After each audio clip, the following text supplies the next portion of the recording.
إلا الله. Bismillahirrahmanirrahim. Alhamdulillahirabbil alamin. Allahumma shalli wa sallim ala sayidina Muhammadin miftahi babi rahmatillah adada ma fi ilmillah. Salatan wa salaman daimaini bidawami mulkillah wa ala alihi wa sahbihi.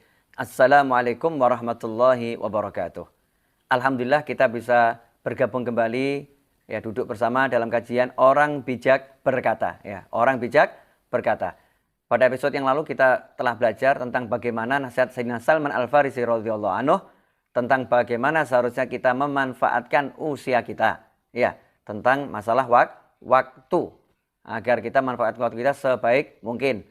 Kemudian pada episode ini kita akan belajar nasihat Sayyidina Hasan Al-Basri radhiyallahu anhu.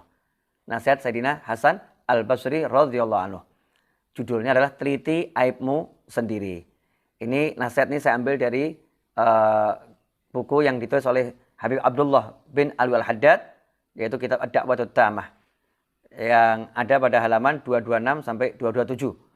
Di mana Sayyidina Hasan Al-Basri radhiyallahu anhu berkata, engkau tidak akan memperoleh hakikat iman selama engkau mencela seseorang dengan sebuah aib yang ada pada dirimu sendiri. Perbaikilah aibmu, baru kemudian engkau perbaiki orang lain.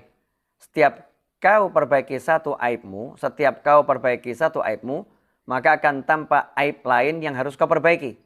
Akhirnya, kau sibuk memperbaiki dirimu sendiri, dan sesungguhnya hamba yang paling dicinta Allah adalah dia yang sibuk memperbaiki dirinya sendiri.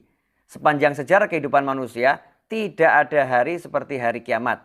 Hari di mana aib terbuka dan mata menangis. Semoga Allah melindungi kita semua dari terbukanya aib. Amin. Allahumma amin. Nah, ini nasihat yang luar biasa. Cara mengelola waktu juga ini ya. Manfaatkan waktu sebaik mungkin. Kita ini seringkali lupa ketika lihat ada orang berbuat jelek, berbuat buruk, langsung kita mencelanya. Orang kok seperti itu? Manusia kok seperti itu?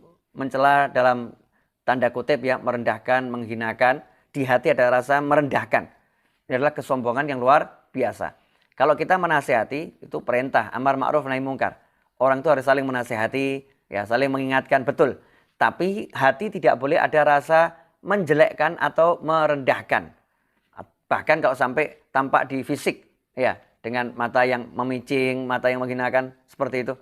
Nah, ini pandangan yang sangat buruk ya, pandangan yang sangat buruk dan dicela oleh Allah Subhanahu wa taala. Seharusnya kita itu kalau lihat ada orang berbuat buruk, nomor satu yang harus kita lakukan adalah meneliti apakah kita punya aib yang sama, punya keburukan yang sama. Kalau punya keburukan yang sama, perbaiki diri kita sendiri saat itu juga. Astagfirullah. Saya masih seperti itu ya. Itu saya gambarannya saya seperti dia ternyata ya. Astagfirullah. Setelah itu baru ngasih nasihat orang. Ya, ngasih nasihat dengan hati yang sadar betul saya punya aib yang sama dia. Punya aib yang sama sehingga sebetulnya ketika memberi nasihat yang paling diinginkan adalah menasihati dirinya sendiri. Saudaraku, yang seperti itu nggak baik, tinggalkan. Tapi ngomongnya ke diri sendiri. Sehingga orang yang mendengar pun hatinya akan menerima. Ya, hatinya akan menerima dan hatinya tidak akan menolak. Meskipun fisiknya masih nolak kali, fisiknya masih tidak mau terima, tapi hatinya menerima nasihat tersebut. Sebab apa yang datang dari hati akan sampai ke dalam hati. Tapi yang muncul dari lisan akan lewat ke telinga, bahkan nggak sempat keluar ke telinga yang lain, mungkin muncul ke hidung ya, nggak sempat tembus, nggak sempat, tapi keluarnya ke hidung. Ikhwani rahimakumullah. Saat kita meliti aib kita, kemudian kita akan lihat aib yang lain.